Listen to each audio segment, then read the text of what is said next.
LA County and city leaders are publicly clashing over homelessness funding and accountability, with new questions also being raised about fire response and rebuilding. A key figure in all of this is Supervisor Lindsey Horvath, who is joining us live this morning to discuss it all. Thank you so much for being with us this morning, Supervisor.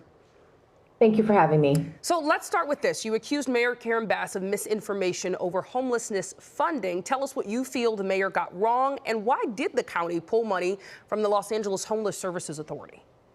Well, we pulled the money that taxpayers have invested in this system because they want accountability that LAHSA has never delivered. And that's really where the mayor, I think, falls short in telling the truth about what's been going on. We have sat at the table at the LAHSA Commission seeing for ourselves that they cannot deliver the transparency that taxpayers have been calling for. And this whole notion that by reclaiming our dollars, putting them into the county, establishing a department with the proper oversight, and focusing on the programs that actually work, defunding the things that don't work. That's what our taxpayers want to see. That's what the residents of LA County deserve. And pretending like continuing to invest in the status quo, that somehow we're going to get different results, I think is just delusional. LAHSA has been central to the city's homelessness strategy for years. So if the county says it cannot account for the money, two questions for you. First of all, like you said, a lot of people want to know what happened to the money. Will there be an investigation and find out who is responsible for this? And secondly, what does that mean for services on the ground right now? So the county conducted an audit of LAHSA. We've conducted several audits. The most recent was the reason why Supervisor Barger and I authored a motion to create the new department inside the county, so we have the proper oversight and not only fiscal protocols and best practices that need to be in place, but really focusing and making the cornerstone of our department a program that has the greatest record of success, getting people off the streets and into housing permanently, once and for all. That's what people want to see their dollars being invested in. So yes, we've conducted audits.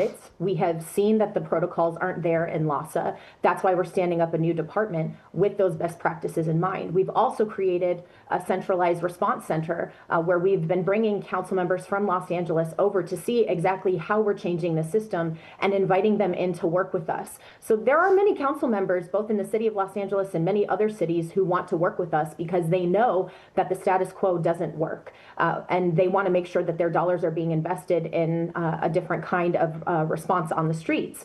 What this means going forward is that the county will be responsible for all of the service provision and making sure that the contractors actually deliver the results from services. But we still need our city partners to deliver housing solutions if we're going to get people off the streets. Absolutely. We do not have Mayor Bass on this morning, so I should say she has responded, of course, to the investigations and fraud, saying that she has a zero tolerance policy for fraud, but we welcome more comment for her at a later time.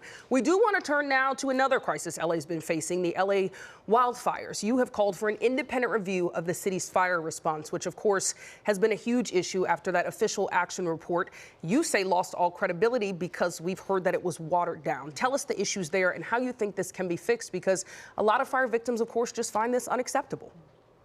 It is unacceptable. The county led our own after-action response report, not only on communications, but on our response overall, to identify where we fell short. We asked the city to participate with us. They refused. And now we know why. They have absolutely botched the response in terms of keeping honesty with their residents. And that's what Angelenos deserve. They deserve the truth. They deserve to know what actually happened, so they know not only what happened, but also what we're doing differently to protect them going forward. Why should they trust us if we aren't being honest with them about the things that we're doing differently to keep them safe?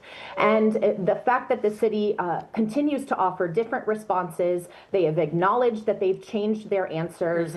Fire leadership in their own fire department refused to validate the report that was issued to the public. We need the state to step in and deliver the accountability that the city refuses to deliver. Hopefully government at all levels can work together and truly benefit the homeless community out there. Supervisor That's what Horvath. we would prefer. Yeah, absolutely. Us too. Supervisor Horvath, thank you so much. We appreciate your time. Thank you.